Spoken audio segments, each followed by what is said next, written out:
সম্মানিত ভিউয়ার্স, সবাই কেমন আছেন? আশা করি সবাই ভালো আছেন। আজকে আপনাদের মাঝে খুবই গুরুত্বপূর্ণ একটা ভিডিও নিয়ে হাজির হইলাম। আশা করি ভিডিওটি ধৈর্য সহকারে শেষ পর্যন্ত দেখার চেষ্টা করবেন। যারা মালয়েশিয়াতে বসবাস করেছেন, যাদের পাসপোর্ট বাংলাদেশের এম্বাসিতে জমা দিয়েছেন নতুন বানাবার জন্য, অনেকেরই পাসপোর্ট আইসা রয়েছে, তারা দেখা যাচ্ছে যে অ্যাপার্টমেন্টের জন্য আনতে পারতেছেন না। এটা অনেকেরই সমস্যা দিচ্ছে যে অনেকেই অ্যাপার্টমেন্ট নিতে পারতেছে না, যে কিভাবে অ্যাপার্টমেন্ট নিব।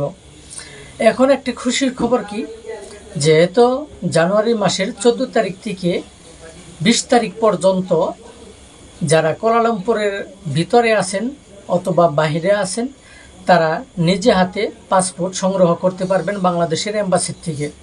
যেহেতু এখন পাসপোর্ট দিচ্ছে 14 তারিখ, জানুয়ারি মাসের 14 তারিখ থেকে 20 তারিখ পর্যন্ত। যেহেতু আজকে 17 তারিখ চলছে, যেহেতু আমি ভিডিওটা আগে করতে পারি নাই, একটু সমস্যায় আসছিলাম, এই কারণে।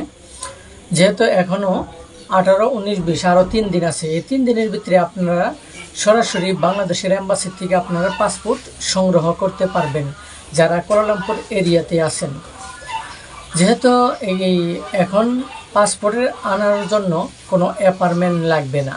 যারা দূরে আছেন, কুয়ালালামপুরের বাইরে আছেন, তারা অ্যাপার্টমেন্ট নিয়ে আসতে হবে। আর এখন আপনি যদি আপনার পাসপোর্ট আগে অনলাইনে চেক করে দেখবেন যে আপনার পাসপোর্টটা কি কুয়ালালামপুর আসছে কিনা।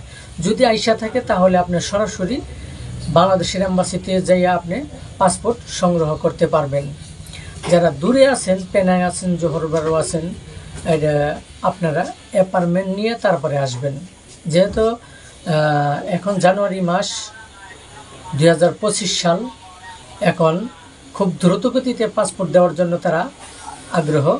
যেহেতু বাংলাদেশের এম্বাসি খুব দ্রুতগতিতে কাজ করতেছে, যাদের পাসপোর্ট বানাবার দেন নাই তারা অতি তাড়াতাড়ি পাসপোর্ট বানাবার দেন। যেহেতু 6 থেকে 7 মাস জানি আপনার ভিসার মেয়াদ আছে, পাসপোর্টের মেয়াদ আছে, এইরকম সময় থাকতে আপনারা অবশ্যই পাসপোর্ট বানাবার দেওয়ার জন্য চেষ্টা করবেন। আর যেহেতু মালয়েশিয়াতে এখন চতুর্দিকে অপারেশন চালাচ্ছে, 2025 সাল নতুন বছরে সব জায়গায় কিন্তু অপারেশন দেয়। এই কারণে আমি ভয় দেখাচ্ছি না। অনেক মানুষ অবৈধ আছে, অনেক মানুষ বৈধ আছে, কাগজপাতি নেয়। অনেকেই বাংলাদেশ থেকে নতুন আসার পরে দেখা যাচ্ছে যে কোম্পানিতে আসছিল সেই কোম্পানিতে কাজ না করে আরেক কোম্পানিতে গেছে গা। অনেকেই পাসপোর্ট ফালাইতে থুয়ে গেছে, অনেকের অনেক সমস্যা আছে। যাই হোক, আমি কাউকে ভয় দেখাই না। আপনারা সবাই একটু সাবধানে থাকার জন্য চেষ্টা করবেন। যেহেতু মালয়েশিয়াতে চতুর্দিকে অপারেশন দিচ্ছে অবৈধ প্রবাসীকে আটক করার জন্য। যাই হোক, সবাই ভালো থাকার জন্য চেষ্টা করবেন। আমি ভিডিওটা এখানে শেষ করলাম।